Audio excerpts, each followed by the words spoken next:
Most people will work until they're 70 years old because they believe one devastating lie. They believe retirement requires $1 million. They believe you need a pension from a Fortune 500 company or some inheritance from a rich relative you didn't know existed. They believe there's a secret formula that wealthy people discovered and refuse to share with anyone else. None of that is true. What retirement actually requires is understanding one uncomfortable fact that most people spend their entire lives running from. The person who figures this out doesn't check their 401k with dread every Monday morning. They don't calculate whether they can afford to take a vacation this year. They don't lie awake at 3 a.m. wondering if they'll be able to stop working before their body gives out. And the strangest part? Their advantage didn't come from being smarter or luckier. It came from accepting a truth that everyone else refuses to believe. One of the most successful investors in history put it this way: the first rule of compounding is to never interrupt it unnecessarily. Notice what he didn't say. He didn't say find the perfect stock. He didn't say wait for the right moment. He didn't say be brilliant. Never interrupt it unnecessarily. That was the whole recipe. The reason this advice sounds too simple is because it is simple. The reason it feels useless is because you don't want it to be true. You want complexity. You want a hack. You want something that lets you skip the waiting. There is no hack. The distance between where you are right now and actual retirement isn't a knowledge gap, it's a behavior gap. And closing that gap requires understanding exactly which behaviors will destroy you and which will set you free. That's what we're going to cover. What would guarantee you never retire? This approach is called inversion. Instead of asking how to succeed, you ask how to fail. Instead of asking what to do, you ask what to avoid. The logic behind it is elegant. When you know what guarantees failure and simply refuse to do those things, success becomes far more likely. A famous German mathematician named Carl Jacobi used to say, "Invert, always invert." An old folk saying puts it differently: all I want to know is where I'm going to die, so I never go there. The graveyard of retirement dreams is where we're headed now, and we're going to read the tombstones. Tombstone 1. Believing Social Security will save you. Let me be clear about something. Social Security was never designed to fund your retirement. It was designed to keep you from starving. The average Social Security check in 2026 is around $1,900 a month. That's $22,800 a year. Here's the truth nobody talks about. You cannot retire on $22,800 a year unless your idea of retirement is choosing between medication and groceries. The math on this is brutal. If you're spending $3,000 a month in retirement, which is modest, Social Security covers 63% of that. You need to fund the other $100 every single month from somewhere else. Over 20 years of retirement, that's $264,000 you need to have saved. Over 30 years, it's $396,000. And that's assuming Social Security doesn't get cut, which it probably will. The investor I respect most said it this way: hoping is not a strategy. Relying on Social Security to fund your retirement is hoping. You might as well buy lottery tickets. Tombstone 2. The 401k contribution trap. Most people contribute just enough to their 401k to get the company match, usually 3% to 6% of their salary. Let's do the actual math on what that produces. Someone earning $60,000 who contributes 6% for 30 years at 7% returns ends up with approximately $340,000. That sounds like a lot until you try to live on it. The 4% rule says you can safely withdraw 4% per year without running out of money. 4% of $340,000 is $3,600 per year. That's $1,133 a month. Add that to Social Security's $1,900 and you've got $3,033 a month after 30 years of saving. Here's what nobody wants to hear. That's not retirement. That's barely survival. One of the wealthiest people I studied said this: The best time to plant a tree was 20 years ago. The second best time is now. But make no mistake, if you only plant one seed when you needed to plant 10, you're still going to starve. The minimum contribution gets you the minimum result, and the minimum result means working until you physically can't anymore. If you want actual retirement, the number isn't 6%. It's closer to 15% to 20% of your gross income every single year for decades. Most people won't do that, and that's exactly why most people will never retire. Tombstone 3, the lifestyle creep. This is the silent killer of retirement dreams. You get a raise, and within 6 months your expenses rise to match it. Then comes a bigger apartment, then a nicer car, then restaurants that are just slightly better, then 2 more streaming services you barely watch. At the end of the year, despite earning more than you ever have, you've saved nothing extra. There's a sharp observation about this pattern. People who build very grand houses often become much less happy, not more happy. Having a simple house greatly helps. Having a big grand house is wonderful for having 100 people over at once, but it's a very expensive way to live and doesn't bring much benefit. An investor I respect lived in the same modest house for 70 years. It didn't even have air conditioning.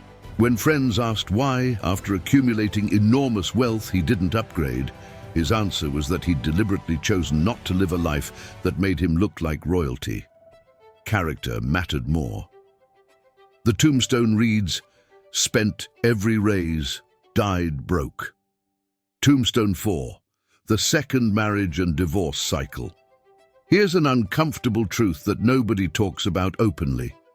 Divorce, particularly after 50, is one of the most efficient wealth destruction machines ever created. The statistics are vicious. Grey divorce, what they call divorce after age 50, has doubled since 1990, and the financial impact is catastrophic. When you split assets at 55 or 60, you're not just splitting your savings, you're destroying compounding during the most critical years. Someone with $500,000 at age 50 who keeps it all and lets it compound for 15 years at 7% ends up with approximately $1.38 million. Split that $500,000 in half, and each person has $250,000. At the same rate for the same time, that becomes $690,000 each. You just lost $348,000 per person compared to staying together. And that's before lawyers, which can easily cost another $50,000 to $100,000. Then many people remarry, and statistically, second marriages fail at even higher rates than first marriages. 60% of second marriages end in divorce. There's a reason wealthy people protect themselves with prenuptial agreements, not because they're unromantic, because they understand the math. One wise person observed, "Show me the incentive and I'll show you the outcome." The incentive to stay married after 50, purely from a financial perspective, is overwhelming. Destroying that through divorce is like setting your retirement on fire and then wondering why you're cold. Tombstone 5. Medical expenses.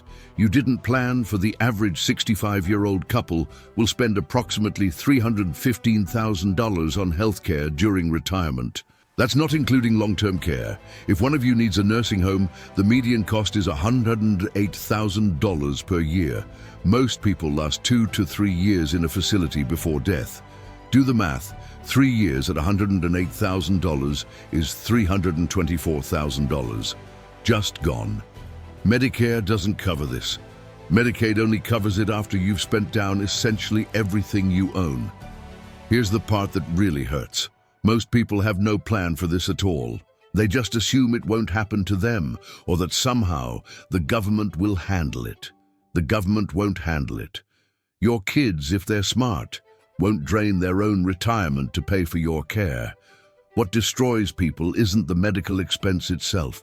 It's the complete lack of preparation for something that's statistically likely to happen. A serious person who built real wealth said this: "The big money is not in the buying or selling, but in the waiting."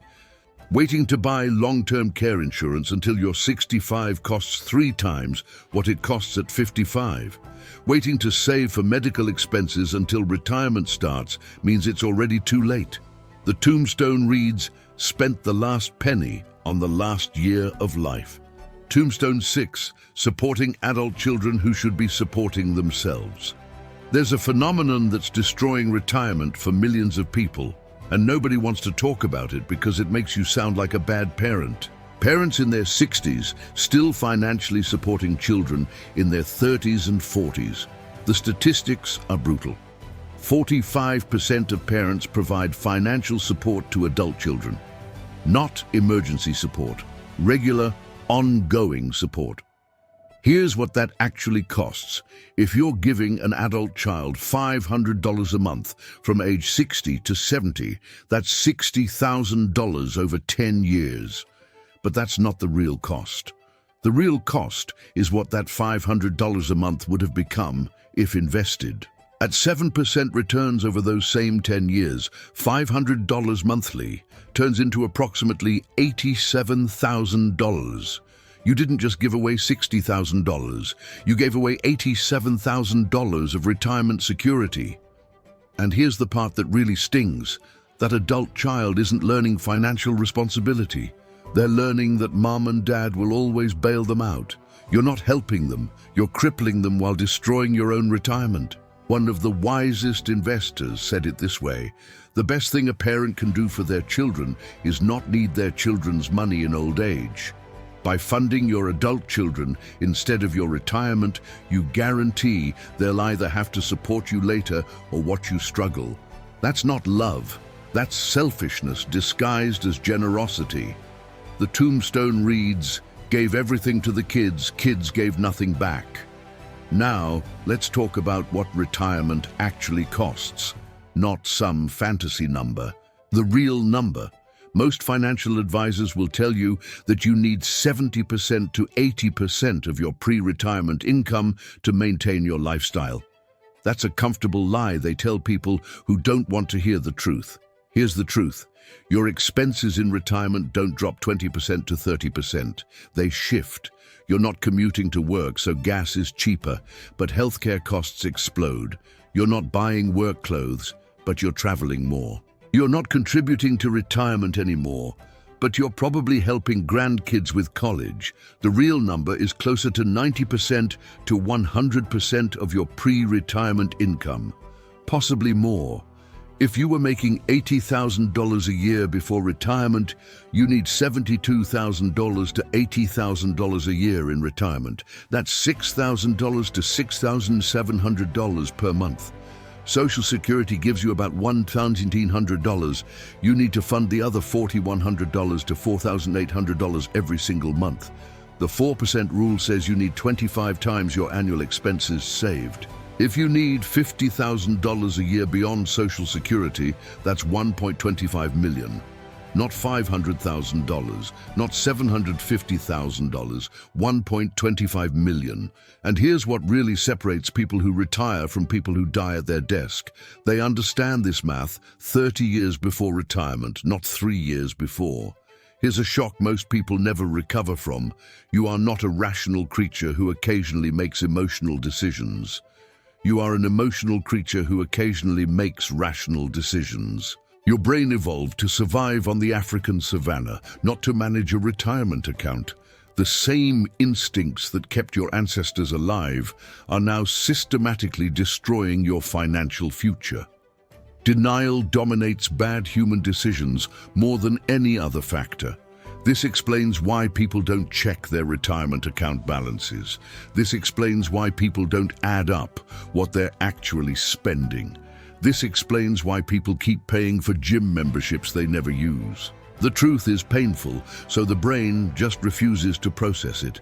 The cure is brutal and simple. Look at the number. Whatever number you're avoiding, whether it's your total saved, your savings rate, or your projected retirement income, look at it and write it down. Confronting reality is the first step to changing it. Social proof works like this. Humans have an automatic tendency to think and act how they see others around them thinking and acting. People buy houses they can't afford when their neighbors buy houses they also can't afford. People lease cars that cost more than their monthly savings because that's what people in their social circle do. The inversion question applies here. Doing with money what everyone around you is doing when most people around you are financially struggling, what kind of result should that produce? Warren Buffett once observed that it's not greed that drives the world, but envy. A wise investor added to that thought, saying he'd conquered envy in his own life. He didn't care what other people had, but it drove other people crazy. His argument went further. Envy is a really stupid sin because it's the only one you could never possibly have any fun at. There's a lot of pain and no fun. Why would you want that? Your last 3 major purchases deserve examination. How many were driven by genuine need versus the desire to match or exceed what someone else had? The honest answer to that question might become the most valuable financial analysis you ever conduct. Here's what actually works. Not speculation, not luck. Basic math that anyone can understand and almost nobody actually applies. The 15-year rule. If you want to retire at 65, your retirement savings need to be essentially complete by age 50, not started. Complete. The last 15 years before retirement are when compounding does the heaviest lifting, but only if you're not scrambling to save money you should have saved in your 30s and 40s. Someone who saves aggressively from 25 to 50 and then coasts will retire wealthier than someone who saves nothing until 50 and then panics. The real savings rate, 6% doesn't cut it, 10% doesn't cut it. The number that actually produces retirement is 15% to 20% of gross income every single year starting in your 20s. $60,000 salary times 20% is $12,000 per year. That's $1,000 per month. Over 35 years at 7% returns, that's approximately $1,077 million. Apply the 4% rule and you can withdraw about $71,000 per year. Add Social Security and you're at $93,800 annually. That's actual retirement. The house trap. Buying the biggest house you can afford is one of the most efficient ways to destroy retirement. A $400,000 house versus a $300,000 house isn't just a $100,000 difference. It's a $100,000 difference that compounds over 30 years. $100,000 at 7% over 30 years becomes approximately $761,000. You didn't just buy a bigger house. You sold $750,000 of retirement security. One investor lived in a modest house his entire life despite enormous wealth. His reasoning, having a simple house greatly helps. The career trap. Chasing higher salaries while ignoring total compensation destroys retirement. A job paying $80,000 with a 6% match and good benefits is worth more than a job paying $95,000 with no match and expensive health care. The $15,000 salary difference feels significant, but the $4,800 annual match difference plus healthcare costs eats all of it and more. People who understand this build wealth. People who don't chase titles and salaries while their retirement accounts starve. Understanding both the power of compounding and the difficulty of getting it is the essence of understanding many things. $10,000 at 7% becomes $20,000 in about 10 years, $40,000 in 20 years, and $80,000 in 30 years. At first glance, this seems small. Turning $10,000 into $80,000 over 30 years doesn't feel like it matters. And that's where people fail to think at scale. Saving and investing $1,000 per month at 7% annual returns produces approximately $1.22 million after 30 years. The first $100,000 is brutal. You have to do it. I don't care what you have to do. If it means walking everywhere and not eating anything that wasn't bought with a coupon, get $100,000. The reason the first $100,000 is so hard is mathematical. Starting from zero and adding $500 per month, it takes approximately 12 years to reach $100,000 at 7% returns. The second 100,000 takes just 5 more years. The third 100,000 takes about 3 years. The fourth takes about 2.5. Your money starts making money, and that money makes more money, and the snowball effect that seems impossibly slow at first becomes impossibly fast later. The confession of someone who accumulated significant wealth would go something like this. I was not a brave, adventurous, admirable man. I was a cautious squirrel who stored more nuts than I really needed and didn't disturb my pile very much. It wasn't all that brave. The message isn't to be bold. The message is don't take risks. The message is be a squirrel. Save more than you need. Don't mess with your savings much. The topic now is character, because it turns out it has a direct financial cost. Excerpt from a graduation speech about guaranteeing a miserable life. If you're an unreliable person, it doesn't matter what your virtues are, you're going to fail immediately. So faithfully doing what you've undertaken to do should be an automatic part of your conduct. Unreliability has concrete financial consequences. Failing to pay a bill on time results in late fees and higher interest rates. Breaking a commitment to an employer results in lost income and references. Failing to honor agreements causes opportunities to stop appearing. Reliability is a form of compound interest for your reputation. Each promise kept builds trust, which opens doors in the future. Each promise broken undermines trust, closing doors in the future. Over decades, the accumulated difference between reliable people and unreliable people becomes enormous. The same speech identified 4 recipes for guaranteed unhappiness. Be unreliable. Learn only from your own experience, not others.